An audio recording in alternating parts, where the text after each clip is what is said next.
ये क्वेश्चन देखो, a point charge 2 × 10⁻⁻² coulomb लिख दिए, is moved from P to S in a uniform electric field of 30 Newton पर coulomb directed along positive x axis.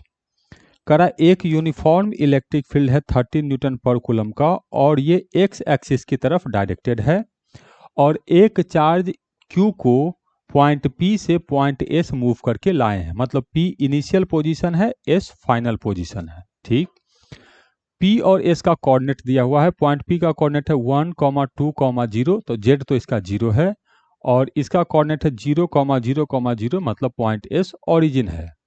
हमें electric field का work calculate करना है कि कितना होगा। ठीक, कैसे करेंगे देखते हैं। अब चार्ज हमको दिया हुआ है और ये चार्ज पॉजिटिव है और इलेक्ट्रिक फील्ड दिया है, तो इस पे एक फोर्स लगेगा। हाँ, फोर्स लगेगा। तो फोर्स का मैग्नीट्यूड कितना होगा? ये होगा Q × E। तो Q दिया है हम लोग को 2 × 10⁻⁻², और E भी दिया है हम लोग को 30, तो ये 30 हो गया। तो इसको मल्टीप्लाई किया तो ये 60 हो गया, तो एक जीरो चला गया, तो ये आ गया 0.6।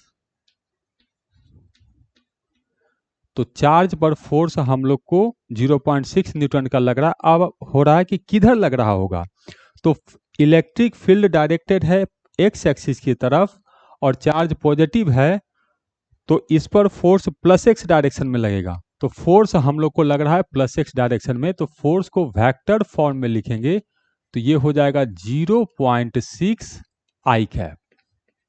ठीक, ये हो गया। अब ये इसका इनिशियल पोजीशन, ये इसका फाइनल पोजीशन है, तो इसको कहते हैं हम लोग डिस्प्लेसमेंट। इनिशियल से फाइनल को मिला दिए और मान लो ये डिस्प्लेसमेंट लिख दिया हूं मैं S, वेक्टर S। तो डिस्प्लेसमेंट वेक्टर को कैसे लिखते हैं? तो डिस्प्लेसमेंट वेक्टर होता है final position minus initial position. तो 0 - 1, तो ये आ गया -I कैप। ठीक है, फिर 0 - 2, तो -2 J कैप। ठीक है, और 0 - 0 तो वो खत्म हो गया। तो यहां से पता चला कि फोर्स भी कांस्टेंट है और डिस्प्लेसमेंट भी कांस्टेंट है, और हमसे वर्क डन पूछा है। तो वर्क डन का बना बनाया फॉर्मूला होता है कि दोनों का डॉट प्रोडक्ट ले लेंगे तो व्यवस्था हो जाएगा। तो W = हो जाएगा vector F dot vector S।